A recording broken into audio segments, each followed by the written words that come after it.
नमस्कार दोस्तों।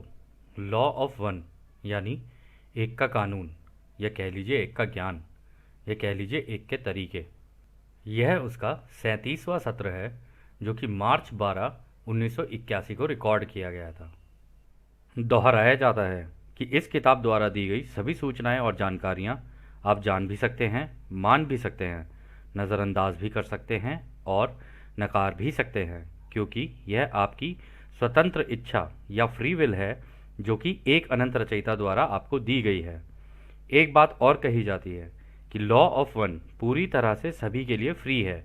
यदि कोई इकाई या व्यक्ति इसको निजी स्वार्थ के लिए इस्तेमाल करे तो वह उसकी व्यक्तिगत जिम्मेदारी होगी। और साथ ही साथ यह भी कहा जाता है कि यदि कोई व्यक्ति इसको अपनी भाषा में परिवर्तित करके दूसरों से साझा करना चाहे या फिर इन वीडियोस को अपने चैनल पर चलाना चाहे तो वह भी ऐसा कर सकता है, क्योंकि वह भी उसकी फ्री विल है। तो जैसा कि राह हमेशा कहते हैं, हम राह हैं। हम आपका स्वागत एक अनंत रचयिता के प्रेम और रोशनी में करते हैं। अब हम बात करने के लिए तैयार हैं।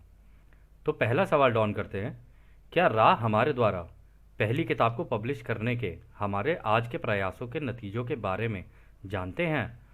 तो राह कहते हैं हाँ, यह सही है। तो डॉन कहते हैं, मुझे नहीं पता कि आप उस कठिनाई पर कमेंट कर सकते हैं या नहीं जो हमें एक के कानून को उन लोगों तक पहुंचाने में होगी जिन्हें इसकी ज़रूरत है और जो इसे चाह रहे हैं। इस समय इसे चाहने वालों तक पहुंचाना आसान नहीं है।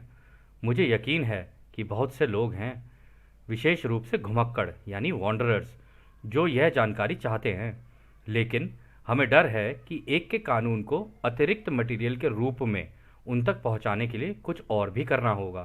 क्या आप इस पर कमेंट करना संभव मानेंगे? तो रा कहते हैं हाँ, यह संभव है। तो अगला सवाल डॉन करते हैं, क्या आप इस पर कमेंट करेंगे? तो रा कहते हैं हाँ, ज़रूर। सबसे पहले दूसरों की सेवा के कार्य के लिए हमने आपके समूह को चुना है, क्योंकि ये काफ़ी भीषण प्रकृति का कार्य है। यहाँ उपस्थित हर व्यक्ति ने यहाँ परिणाम की चिंता किए बगैर काफ़ी त्याग किया है। यहाँ हर व्यक्ति अपने दिल में खोज सकता है कि उन्होंने किस तरह का बलिदान दिया है, ये जानते हुए कि शारीरिक या भौतिक रूप से बलिदान काफ़ी मामूली है। सबसे बड़ा बलिदान तो यह है कि आप अपने इस समूह का माहौल सौहार्दपूर्ण रख रहे हैं और इसमें घुलने मिलने की जिम्मेदारी काफ़ी अच्छे से निभाई है। हमने इस स्थिति में आपकी कंपनता को पाया है। हमने आपकी कंपनता को देखा है। ये बार बार देखने को नहीं मिलता है। हम आपके अहंकार को बढ़ाना नहीं चाहते हैं, लेकिन हमें अपने इस विशेष संपर्क के लिए ज़रूरी हालात के साथ समझौता नहीं करना है। इस प्रकार यह आपने प्राप्त किया है और हमने स्वेच्छा से इस संपर्क को जारी रखना हमारा सम्मान कर्तव्य समझकर स्वीकार किया है, जो हमारी क्षमता के अनुसार सबसे अच्छा है, प्रकृति में सटीक है, और हम विनम्र तरीके से उन सारी चीज़ों को एक करने का प्रयास कर रहे हैं जिनका आपसे वास्ता है। दूसरा, इस संपर्क का आप किस तरह इस्तेमाल करेंगे यह पूरी तरह से आपकी समझदारी पर निर्भर करता है। हम ये सुझाव देंगे कि आप अपने सहज ज्ञान यानी इंट्यूशन को बहने दें, यानी कि इसका अच्छे से इस्तेमाल करें और इसके बारे में चिंता नहीं करें कि ये लोगों तक कैसे पहुंचेगा। हम इसी में खुश हैं कि हमने कम से कम आप में से एक के विकास में तो मदद की है। आप जो भी प्रयास करेंगे वो हमें कभी निराश नहीं कर सकता है, क्योंकि जिनकी हमने मदद करनी है वो संख्या पहले से ही एक से ज़्यादा है।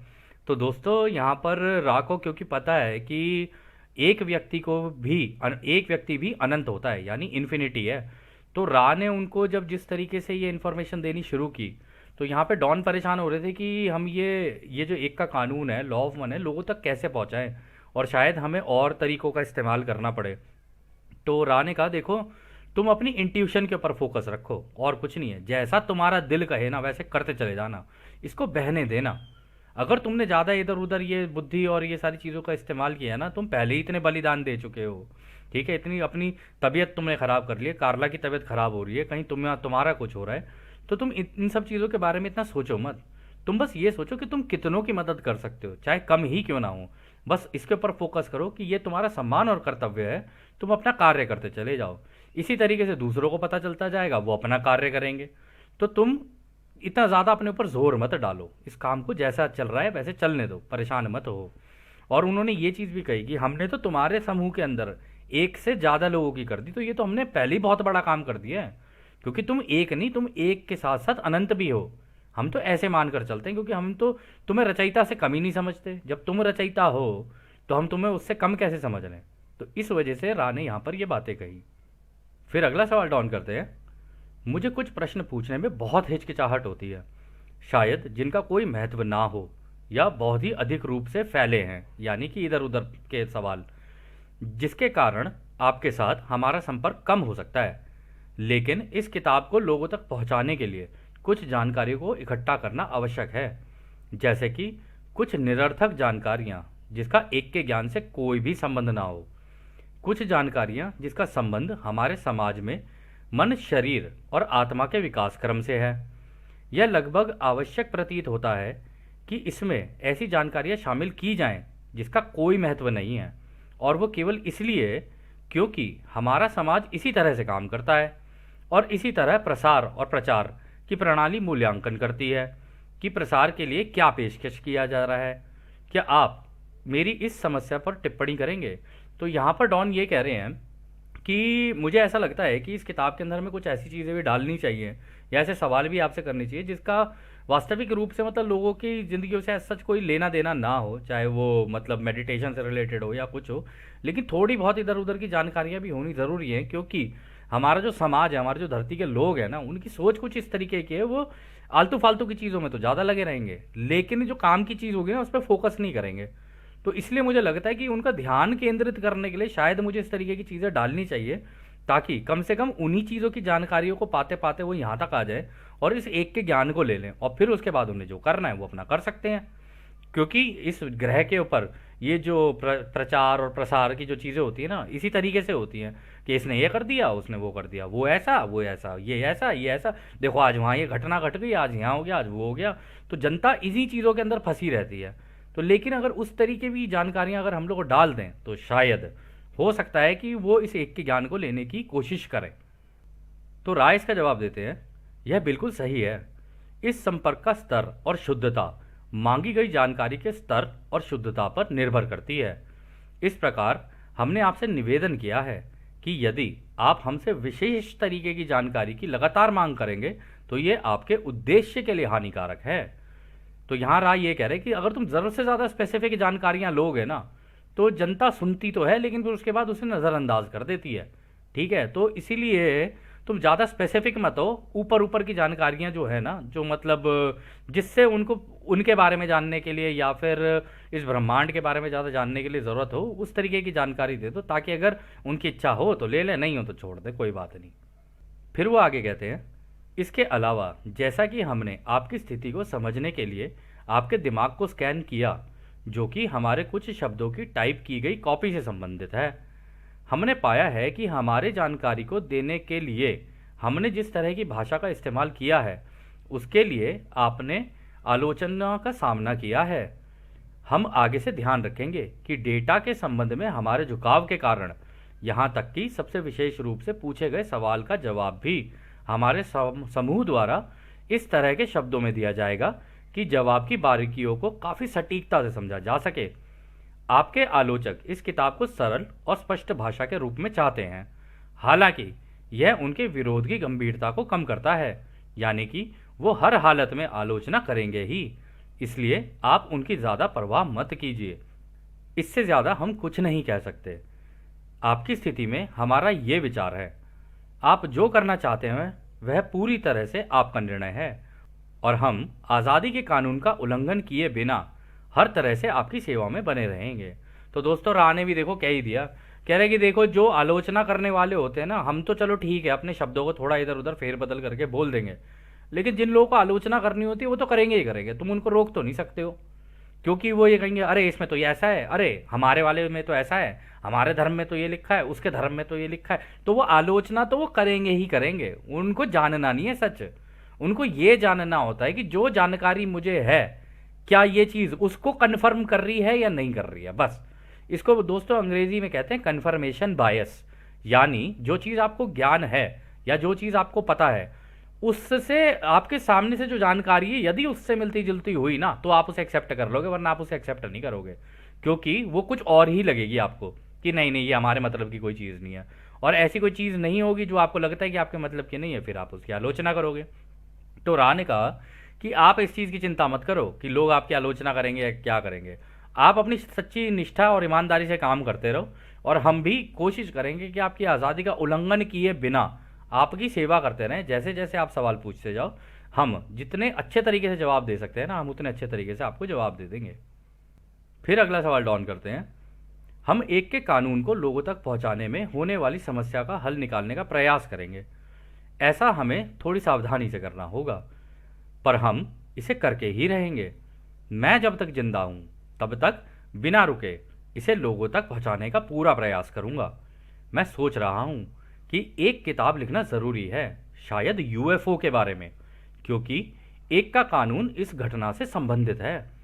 एक के कानून का संबंध सारी घटनाओं से है, लेकिन इस घटना का उपयोग करके मुझे इसे लोगों तक पहुंचाना सबसे सरल लग रहा है। तो दोस्तों देखो, डॉन को भी समझ में आ गया, उसको पता है कि क्या कहते हैं, ये जो यूएफओज है ना, ये बिल्कुल आप लोगों को नजर आने शुरू होंगे। उस टाइम से ये शुरू हो गई थी एक्टिविटीज़, पूरे वर्ल्ड में शुरू हो गई थी 1942 से। तो जब ये शुरू हो गई थी तो कह रहे थे कि यही एक तरीका है कि इसका इस्तेमाल करके, क्योंकि लोग इसके बारे में जानना चाहते हैं, तो इसके बारे में जब जानना चाहेंगे तो ये तरीका सही है कि मैं एक किताब यूएफओ पे लिख दूं, फिर उस किताब के द्वारा फिर वो एक के ज्ञान के ऊपर आए, तो शायद उनका उनके लिए आसानी होगी। मतलब ब्रह्मांड के कायदे कानून और किस तरीके से रहा जाता है, इन सारी चीज़ों के बारे में जानने की शायद वो कोशिश करें। फिर वो आगे कहते हैं, मेरी पहली योजना ये है कि यूएफओ की घटना को विज्ञापन की तरह उपयोग किया जाए कि ये महासंघ के द्वारा किया गया था। इसका उपयोग करके हम लोगों को इस तरह ग्रह पर हो रहे विकास क्रम यानी इवोल्यूशन की प्रक्रिया से के बारे में बताएंगे, और बाकी महासंघ इसमें किस तरह मदद कर रही है इसे और अधिक समझने योग्य तरीके से उनको बताएंगे, जो कि इस किताब को पढ़ेंगे, जिसमें रॉ मटेरियल को बिना किसी तोड़ मरोड़ या विकृति के पेश करेंगे, जैसा कि हमने इसे विभिन्न जगहों पर रिकॉर्ड किया है और इसे इस किताब में जोड़ दिया है और स्पष्ट किया है कि हम क्या कहना चाह रहे हैं। मुझे अभी यही एकमात्र तरीका लग रहा है जिससे हम इसे ज़्यादा से ज़्यादा लोगों तक पहुंचा सकते हैं, जिसे लोग एक के कानून को पढ़ना पसंद करेंगे और इसे समझ पाएंगे। हम चाहें तो अभी हमने जो टेप में रिकॉर्ड किया है उसे छाप कर पब्लिश कर सकते हैं, लेकिन हम इसे ठीक तरह से लोगों तक पहुंचाने में असमर्थ हैं, क्योंकि हमें इसके प्रचार प्रसार में दिक्कत है। क्या आप मेरे दूसरे विचार पर टिप्पणी करेंगे, जिसमें यूएफओ पर एक सामान्य किताब लिखा जाए और उसमें एक के कानून की जानकारी भी शामिल की जाए? तो रा कहते हैं, हम आशा करते हैं कि ये किताब लोगों तक पहुंच जाए, पर हमारे लिए तो ये एक ब्रह्मांड के स्तर का मजाक है। आप एक तरह से हास्य का उदाहरण पेश कर रहे हैं, क्योंकि हमारे लिए तो ये सामान्य बात है जब इस तरह की स्थिति में कोई फंस जाता है। आप अपनी प्रकृति और क्षमता के अनुसार जो कर सकते हैं उस तरह से अपना कार्य जारी रखिए, इससे ज़्यादा क्या ही किया जा सकता है मेरे दोस्तों। तो देखो दोस्तों, देखो यहाँ पर रा को भी हंसी आ रही है, तो जब रा हंस रहे हैं तो आप ये मत सोचना केवल रा हंस रहे हैं। इस वक्त 65 मिलियन जितने भी सूरज के अंदर है सारे हंस रहे हैं एक साथ कि ओ बेचारे फंस गए, कि करना तो चाहते दूसरों की मदद, लेकिन सामने वाला मांग नहीं रहा है। अभी ऐसा तो होता ही रहता है, ब्रह्मांड में हर जगह होता है। और अभी नहीं समझ में आ रहा है एक का कानून क्या होता है, फ्री विल क्या होती है, कि भाई ज़बरदस्ती कर नहीं सकते सामने वाले के साथ, और ये पूछेगा तभी बता सकते हैं। तो ऐसी स्थिति में अब ये डॉन अपने आप को पा रहा है, तो बेचारा फंसा फंसा फंसा सा महसूस कर रहा है, क्योंकि रा भी निकल चुके हैं इन चीज़ों से। तो रा को पता है कि हमें पता है भाई तेरे साथ जो हो रहा है ना, हम सब जानते हैं कि कितने दुख और तकलीफों से तू गुजर रहा है, लेकिन बस तू अपना कार्य करता रहे, बाकी छोड़ दे जनता के ऊपर। जिसको लेना होगा लेगा, जिसको नहीं लेना होगा कोई बात नहीं, 25,000 साल की साइकिल आ रही है, पीछे से रिपीट कर लेंगे, तू इतना परेशान मत हो सबके लिए।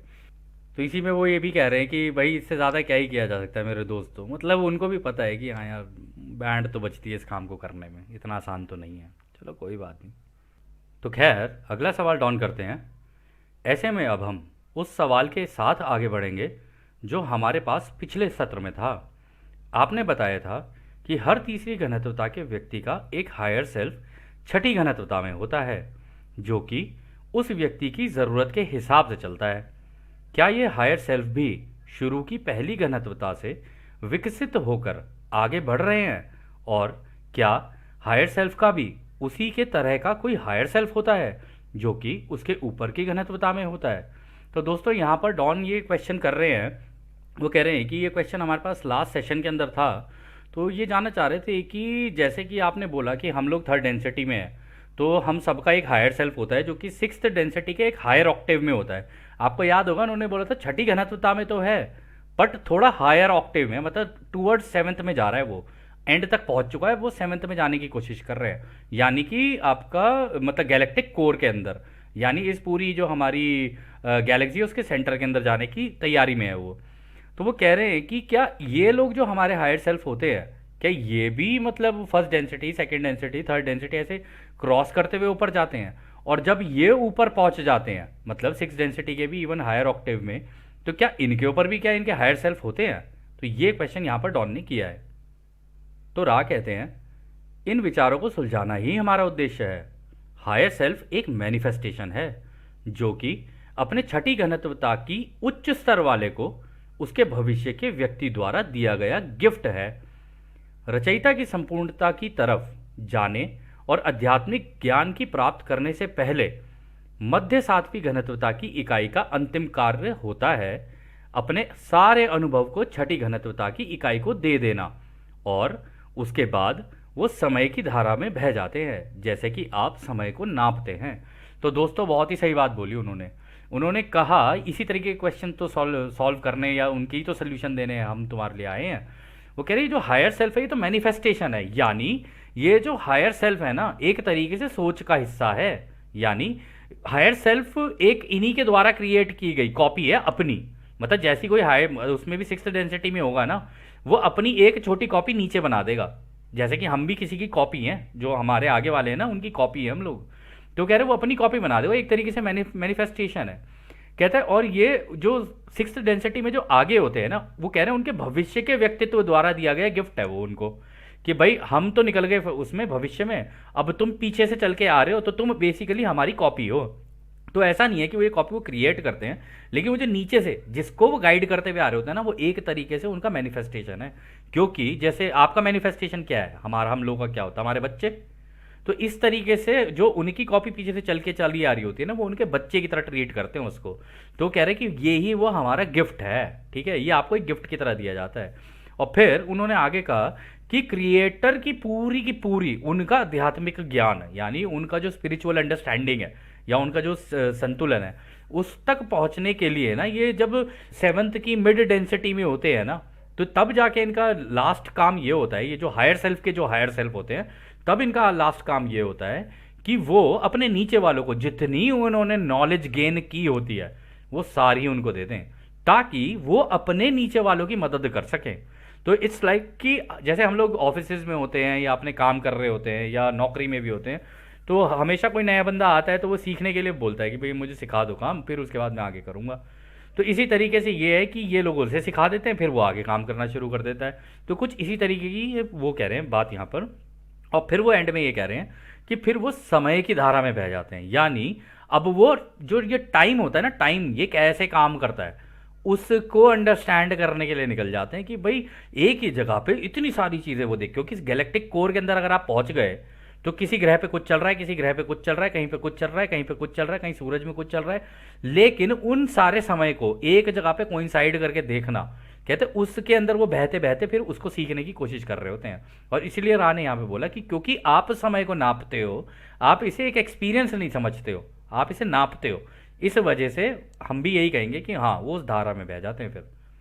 फिर वो आगे कहते हैं आपका वो हिस्सा, यानी कि वो व्यक्ति जो छठी घनिष्ठता के अंतिम स्तर में होता है, उसका ये सम्मान और कर्तव्य होता है कि वो दोनों तरह के अनुभव लेते हैं, यानी कि हर घनत्वता के सारे व्यक्तियों के जीवन का अनुभव जहां जमा होता है उसे टोटल लिविंग बैंक का अनुभव लेते हैं और उन सारी सोच और कार्य को अपनी मेमोरी में रखते हैं। इसके लिए वो उन सारे साधन यानी कि अनुभव का इस्तेमाल करते हैं जो उनके लिए टोटल सेल्फ एक तरह के अनंत विचार के रूप में छोड़ कर गए होते हैं। तो दोस्तों देखा, उन्होंने बोल दिया ना कि आपका जो सिक्स्थ डेंसिटी का हायर सेल्फ है ना, ये उसका सम्मान, उसका कर्तव्य होता है कि वो दोनों तरीके के अनुभव ले। यानी एक तो वो जिंदगी जो जी रहा है, मान लो यहाँ रा की बात करें, रा कहाँ पर है, रा बैठे हैं सूरज के अंदर, ठीक है। तो एक तो वो वहीं का अनुभव ले रहे हैं, ठीक है। प्लस एक तरीके से आप इसको ऐसे भी देख सकते हो कि वो वहां पर ही बैठे बैठे अब जितने भी ग्रह हैं उनके एक एक व्यक्ति का अनुभव, क्योंकि टोटल सेल्फ वो पीछे से करके जा चुके हैं, वो सारा का सारा इनकी मेमोरी में डाल देते हैं। इनके पास एक टोटल लिविंग बैंक है। मतलब आप क्या काम कर रहे हो, हम क्या काम कर रहे हैं, दूसरा क्या कर रहा है, जानवर क्या काम कर रहा है, इस प्रत्येक व्यक्ति, हमारी धरती के ऊपर जितने लोग हैं क्या कर रहे हैं, क्या सोच रहे हैं और क्या काम कर रहे हैं, मतलब सोच और कर्म, उसकी सारी की सारी नॉलेज इनके पास है। और वो जाने से पहले वो सारा मेमोरी ट्रांसफर करके जाते हैं अपने नीचे वालों को कि ये लो, हमने पूरी जितना ज्ञान हम लोगों ने प्राप्त किया था ये हमने तुम्हें दे दिया है, इस ग्रह पे ये चल रहा है, इस व्यक्ति के साथ ये चल रहा है, ऐसा हो रहा है, ऐसा हो रहा है। अब यहां से आगे तुम लोग लेके चलो कि भाई इस किसके लिए कैसे उसको सपोर्ट करना है, कैसे किसकी हेल्प करनी है, उसके हिसाब से तुम इस मेमोरी का इस्तेमाल करके तुम आगे कर सकते हो। ये दोस्तों बिल्कुल ऐसे ही है जैसे कंप्यूटर में नहीं होता। कंप्यूटर के अंदर क्या होता है कि हम एक फोल्डर कॉपी करके दूसरे फोल्डर में डाल देते हैं। अब मान लो पहला वाला फोल्डर डिलीट भी हो जाए तो दूसरे फोल्डर में तो पड़ी है ना इन्फॉर्मेशन। इसी तरीके से हम कॉपीज बना बना के चलते हैं। तो यहाँ पर वही चीज़ चल रही है कि जितना एक फोल्डर के अंदर आपने इकट्ठा किया वो सारा का सारा उठा के, हो सकता है आपने पेन ड्राइव में डाल लिया हो सकता है आपने एक्सटर्नल हार्ड ड्राइव में डाल लिया हो, इस तरीके से उनको दे दिया कि ले भाई तेरे को चाहिए ना ये इन्फॉर्मेशन, ले तेरे को दे दी हम लोगों ने। और वो यहाँ पर बोल रहे थॉट फॉर्म की तरह छोड़ कर गए हैं, यानी कि उनकी सोच के अंदर वो सारी की सारी चीज़ें डाल के चले जाते हैं कि ये फॉर्म्स किस तरीके से काम कर रही है, मतलब कौन किस तरीके से काम कर रहा है, वो सारी चीज़ें डाल कर जाते हैं। फिर वो आगे कहते हैं इस तरह आप देख सकते हैं कि आपका हायर सेल्फ और आपका टोटल सेल्फ यदि तीनों को एक गोले में अलग अलग बिंदुओं पर रख देते हैं तो इन सब में केवल एक ही अंतर होगा और वह है आपकी समय स्थान निरंतरता, यानी कंटिन्यूम, सब एक ही है। तो रा भी ये देखो एंड में बोल दिया उन्होंने, सब कुछ एक ही है। कह रहे तुम्हें लगता है सब कुछ अलग अलग चल रहा है क्योंकि तुम्हारे यहाँ पर समय स्थान है, तुम इस जगह का एक्सपीरियंस ले रहे हो अभी। कह लेकिन वहां पे हमें पता है कि हम अपना तो ले ही रहे हैं, अपने सूरज के अंदर का एक्सपीरियंस, लेकिन तुम्हारा भी एक्सपीरियंस ले रहे हैं कि तुम क्या कर रहे हो और तुमसे भी लगातार सीख रहे हैं कि तुम कैसे कैसे क्या सारी चीजें कर रहे हो। तो रा ने बोल दिया कि तुम अगर अपने आप को एक ग्रह के अंदर रख लो और अपने आप को अपना जो हायर सेल्फ है उसे भी ग्रह के अंदर ही रख लो अपने, और अपना जो टोटल सेल्फ है उसे भी अपने ग्रह के अंदर ही रख लो, और बिल्कुल ऐसे सोच लो कि तुम तीनों एक ही जगह पर हो। कह रहे तुमको लगता है कि ये मतलब अलग अलग बिंदुओं पे भी अगर तुम रखोगे ये तुमको लगता है कि अलग अलग है, और ये इसलिए तुम्हें ये स्थान समय का ये मतलब टाइम का और स्पेस का कॉन्टिन्यूम लगता है, अदरवाइज ये ऐसा है नहीं। रहने का सब कुछ एक ही है। तुम जो सीख रहे हो तुमसे हायर सेल्फ सीख रहा है, हायर सेल्फ ने जो सीखा है जो तुम उससे मांगोगे वो तुम्हें दे देगा। क्योंकि वो क्या करेगा पता है दोस्तों, इस केस में चल क्या रहा है, आप इस पूरे प्रोसेस को समझने की कोशिश करना, अगर आप इमेजिन कर सको। अब इस धरती पे मान लो आपके साथ कोई घटना घट रही है या आपकी जिंदगी में कोई चीज चल रही है, हो सकता है किसी और की जिंदगी में भी चल रही हो, तो किसी और की जिंदगी में हो सकता है उसने सोल्यूशन निकाल लिया हो। तो अगर आपने रा से मांग लिया या अपने हायर सेल्फ से मांग लिया तो उसने जो सोल्यूशन निकाला होगा ना वो सोल्यूशन निकाल के तुम्हें दे देंगे, अब लो तुम कर लो इसको काम को। तो एक तरीके से डेटा बैंक क्रिएट हो गया कि हाँ उस व्यक्ति के साथ वो दिक्कत हुई थी, इस व्यक्ति के साथ भी ऑलमोस्ट वैसी दिक्कत हो रही है, तो वहां से वो सोल्यूशन निकाल के इसको दे दिया, अब तू अपना काम कर ले। अब ऐसी इसी का उल्टा भी लेके चलते हैं, क्योंकि रा ने कहा था ना सीधा उल्टा दोनों लेके चलो, ये तो हो गई प्रॉब्लम। अब ऐसे देख के चलते हैं इसको, किसी की जिंदगी में कुछ बहुत अच्छा चल रहा है, इसकी जिंदगी में भी कुछ बहुत अच्छा चल रहा है किसी दो लोगों की जिंदगी में। अब वो देख रहे हैं इन दोनों की ऑलमोस्ट सिमिलर सिचुएशन है, ये दोनों इस अच्छाई में क्या क्या फील कर रहे हैं या क्या क्या इन्होंने अनुभव लिए हैं। तो उसके अंदर भी वो बैलेंस बना के चलता है कि ओ इसकी कहीं ऐसा तो नहीं है कि ये लेफ्ट वाले की, अगर आप लेफ्ट और राइट हैंड से इसको कैलकुलेट करके चलो तो कहीं ऐसा तो नहीं है लेफ्ट वाले को थोड़ी सी कम खुशियां मिल रही हैं, राइट वाले को थोड़ी सी ज़्यादा मिल रही हैं। तो अगर इसके कम खुशियां मिल रही होंगी तो इसके अनुभव से, राइट वाले के अनुभव से निकाल के जब ये मांग लेगा लेफ्ट वाला तो इसको पकड़ा दी कि देख भाई तेरी खुशियों में यहाँ कमी आ रही है, ये ले तू इससे अपना बैलेंस बना ले। तो इस तरीके से निरंतर बैलेंस चलता रहता है उनके दिमाग में, और इसी तरीके से वो लोग काम कर रहे होते हैं आगे दूसरों के लिए। तो खैर अगला सवाल डॉन करते हैं, क्या हर व्यक्ति का एक टोटल सेल्फ होता है या कई व्यक्ति एक टोटल सेल्फ का हिस्सा होते हैं? तो दोस्तों यहाँ पर डॉन कह रहे हैं क्या हर व्यक्ति का अलग अलग टोटल सेल्फ है या एक ही टोटल सेल्फ है और हम सब उसके छोटे छोटे हिस्से हैं, यानी उसी के अंदर से निकले हुए सारे। तो रा कहते हैं उचित समय स्थान की स्थितियों को देखते हुए ये दोनों ही कथन सही हैं, मतलब ये दोनों ही बातें सही हैं अगर तुम टाइम और स्पेस के अंदर इसे कैलकुलेट करो तो। मतलब समय और स्थान पे, स्पेस टाइम नहीं। स्पेस टाइम का मतलब हो गया आप अपनी करंट सिचुएशन में सोच रहे हो, लेकिन टाइम स्पेस में अगर आप सोच रहे हो तो आप दूसरी जगह पे भी, मतलब सूरज के अंदर क्या चल रहा है वो भी सोच पा रहे हो, गैलेक्टिक सेंटर में क्या चल रहा है वो भी सोच पा रहे हो, सारी चीज़ें कर पा रहे हो आप।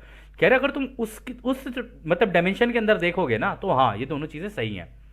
फिर वो आगे बोलते हैं प्रत्येक व्यक्ति का अपना टोटल सेल्फ है और जिस बिंदु पर एक ग्रह के व्यक्ति एक समूह बन जाते हैं, इन सारे व्यक्तियों के इस समूह के टोटल का ओवरसोल हायर सेल्फ होता है और उस पूरे समूह का टोटल सेल्फ एक साधन होता है।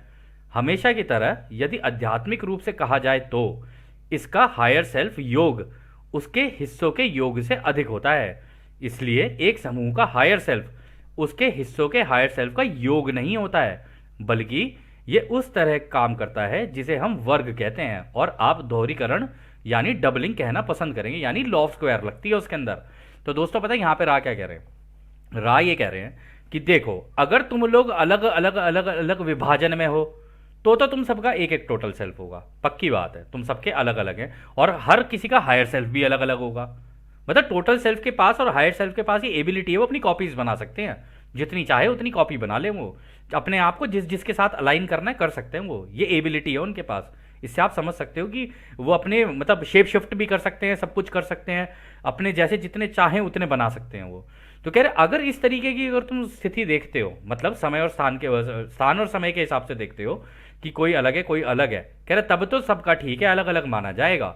लेकिन अगर एक लोगों का ग्रुप झुंड बना ले और सबकी सोच एक जैसी हो जाए, या एक सोशल मेमोरी कॉम्प्लेक्स यानी एक ग्रुप बन जाए जिसमें सारे एक सोच के और एक ही दिशा में चल रहे हैं, तब उन सब का हायर सेल्फ जो है ना एक ही जगह मर्ज हो जाएगा और सारे जितने भी वो कॉपीज थी हायर सेल्फ की खुद की कॉपीज वो एक जगह मर्ज हो जाएंगी, और जितने भी टोटल सेल्फ है ना वो भी एक जगह मर्ज हो जाएंगे। और जो टोटल सेल्फ है वो, ये जितने भी हायर सेल्फ एक जगह मर्ज हुए हैं ना, वो उस टोटल सेल्फ से, क्योंकि टोटल सेल्फ को तो सभी का ही पता है ना, टोटल सेल्फ के पास वो नॉलेज है जो हायर सेल्फ ने भी सीखी हुई है और उन अपने अपने ग्रह के अंदर, और बाकी हम लोग जो अपनी जिंदगी जी रहे हैं वो भी, ठीक है। तो टोटल सेल्फ फिर हायर सेल्फ को इंफॉर्मेशन दे सकते हैं कि भाई इस ग्रुप के साथ ये प्रॉब्लम है, इस ग्रुप के साथ ये प्रॉब्लम है, यहां पर ऐसी दिक्कत आ रही है, यहां पर ऐसी दिक्कत आ रही है।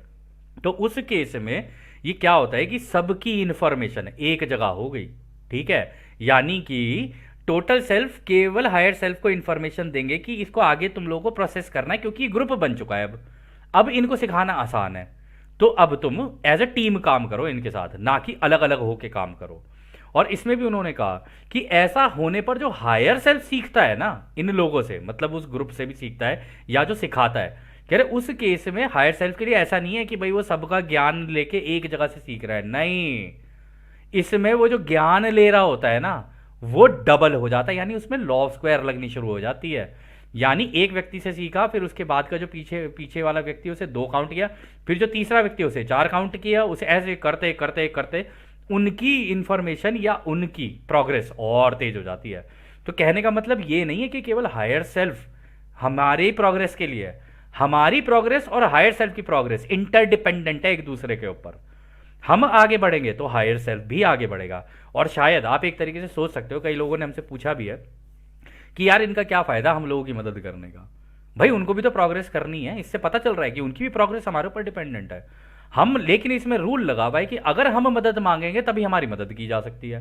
तो हम हमारा भविष्य का जो व्यक्ति है जो हम भविष्य में बनेंगे, कह रहे कि वो उसकी भी प्रोग्रेस रुक रही है अगर हम लोग यहाँ प्रोग्रेस नहीं कर रहे हैं। तो हम जैसे जैसे प्रोग्रेस करते जाएंगे, एक ग्रुप की तरह प्रोग्रेस करेंगे, तो वो भी और तेजी से आगे निकलेंगे, और जब वो टोटल सेल्फ बनेंगे तो हम हायर सेल्फ बन जाएंगे आगे जाके। तो ये गेम है, खेलते जाओ और आगे निकलते जाओ, खेलते जाओ और आगे निकलते चले जाओ। ग्रुप में जितना खेलोगे उतना और बढ़िया है, तुम्हारा हायर सेल्फ और बेटर तरीके से तुम लोगों की मदद कर पाएगा। तो हमको तो दोस्तों इससे यही समझ में आ रहा है। बाकी आप बैठ के इस पार्ट को, हो सकता है आप लोगों को एक बार में ना समझ में आए, आप एक पेन पेपर पे ना आप एक काम कर सकते हैं, एक व्यक्ति ऊपर बना ले एक कागज पे, और उसके नीचे लाइनें खींच ले, उसके नीचे बहुत सारे हायर सेल्फ लगा ले, 5-6 तरीके के। फिर उन हायर सेल्फ के नीचे बहुत सारे लोग बना लें, ठीक है, और ऐसे उनको जोड़ दें आपस में। और फिर ये सोचिए कि अगर ये झुंड अगर काम कर रहा है, मतलब सबसे ऊपर अगर आपका टोटल सेल्फ है एक, ठीक है, टोटल सेल्फ हर हायर सेल्फ के साथ अटैच कर दो, मतलब हायर सेल्फ के साथ भी अटैच कर दो, नीचे लोगों के साथ भी अटैच कर दो। ऐसे करते हुए चलोगे ना, जैसे ही वो समूह बनना शुरू होगा, हायर सेल्फ फिर एंड में पहुंचते पहुंचते एक जगह हो जाएंगे, नीचे के जो लोग हैं उनका भी ग्रुप एक इकट्ठा हो जाएगा, और जो टोटल सेल्फ है जो ऊपर टूटे टूटे थे वो भी एक ही जगह पर हो जाएंगे। आप इसको थोड़ा सा ना, आपको इमेजिनेशन पे काम करना पड़ेगा अपनी। मतलब हम तो इमेजिन कर पा रहे हैं, लेकिन वी सजेस्ट कि अगर आपको ये समझना है ना ये पार्ट, तो आप हमें बताना, हम कोशिश करेंगे इस पार्ट को आपको थोड़ा सा और गहराई से समझाने की ऑन पेपर, कि पेपर पे दिखने में कैसा होगा। तो खैर दोस्तों, ये अगला सवाल डॉन करते हैं। धन्यवाद, गणित को समझाने के लिए धन्यवाद। वह मुझे समझ नहीं आ रहा था, क्या आप आध्यात्मिक वजन यानी मास को समझा सकते हैं? अब यहाँ पर देखो, आध्यात्मिक वजन की बात हो गई। तो रा कहते हैं, यह इस सत्र का आखिरी पूरा प्रश्न होगा। किसी भी व्यक्ति के अस्तित्व में कंपनता होती है, जिसकी एक लय होती है। ये जारी रहती है और बाहर की ओर फैलती है। आध्यात्मिक वजन या मास वो है जो इस कंपनता को आकर्षित करके एक जगह इकट्ठा करता है। यदि आध्यात्मिक अर्थ में कहें तो इसे महान केंद्रीय सूरज, लोगोज, केंद्र यानी कोर, या अनंत ब्रह्मांड का रचयिता कहते हैं। तो दोस्तों, हमें पता है आपको समझ नहीं आया होगा, इसको ऑरा कहते हैं। एक व्यक्ति का ऑरा होता है उसके आसपास बना हुआ, ठीक है। तो वो कहते हैं कि जैसे जैसे वो आध्यात्मिक ज्ञान खींचता जाएगा ना अपनी तरफ, जैसे जैसे उसको ये ज्ञान आता जाएगा, मेडिटेट करता जाएगा, वो ये सारी जितनी भी ऊर्जा है ना, इनको अपनी तरफ खींचना शुरू कर देता है। और ऐसे करते करते करते करते करते करते करते जैसे गैलेक्टिक कोर एक जगह पे, जैसे रचयिता ने सारी ऊर्जाएं एक जगह इकट्ठे करके गैलेक्टिक कोर बना दिया ना, और इसी तरीके से एक जगह इकट्ठा करके सूरज बना दिया, एक ही जगह इकट्ठा करके एक ग्रह बना दिया, इसी तरीके से एक व्यक्ति भी अपने आप के आसपास ये आध्यात्मिक वजन खींचना शुरू करता है इसी ऊर्जा के थ्रू। और जब वो अपने ऑरा स्ट्रांग करता चला जाता है ना, तो वो बिल्कुल लोगोस यानी एक सूरज की तरह, या कह लो अनंत ब्रह्मांड का रचयिता के जैसा हो जाता है। यानी गैलेक्टिक कोर एक हमारी क्या कहते हैं, जो ये है गैलेक्सी है, इसका कोर जैसा होता है ना, कि अपनी तरफ खींच के रखता है सबको, कह रहे बिल्कुल वैसा हो जाता है। इसी तरीके से इसी हवा के अंदर से अपना ऑरा बना देता है, बड़ा एकदम स्ट्रांग ऑरा। और इन्हीं ऊर्जाओं का इस्तेमाल करते हुए, इन्हीं छोटे छोटे कणों का इस्तेमाल करते हुए, इससे बनता है उसका आध्यात्मिक वजन। और ये बनता है उसके ज्ञान से, यानी उसकी जानकारी कितनी है, और दूसरा मेडिटेट कर करके उसने कितना अपना संतुलन बनाया है इन दो चीज़ों से। तो फिर अगला सवाल डॉन करते हैं। क्योंकि हम कार्ला को थकाना नहीं चाहते हैं, मैं बस ये पूछूंगा कि कार्ला को अधिक सुविधाजनक बनाने या संपर्क को बेहतर करने के लिए हम क्या कर सकते हैं? तो रा कहते हैं, सब कुछ ठीक है। हम आपको अब एक अनंत रचयिता के प्रेम और रोशनी में छोड़ देते हैं। आगे बढ़ो और रचयिता की शक्ति और शांति में आनंदित रहो। आदुने। तो दोस्तों, यह सत्र यहीं समाप्त होता है, और जैसा कि रा ने भी अभी कहा और हमेशा कहते हैं, अब हम भी आपको उस एक अनंत रचयिता के प्रेम, उसकी रोशनी, उसकी शक्ति और उसकी शांति में छोड़कर चलते हैं। आदने हमारे दोस्तों, आदने वासु। धन्यवाद।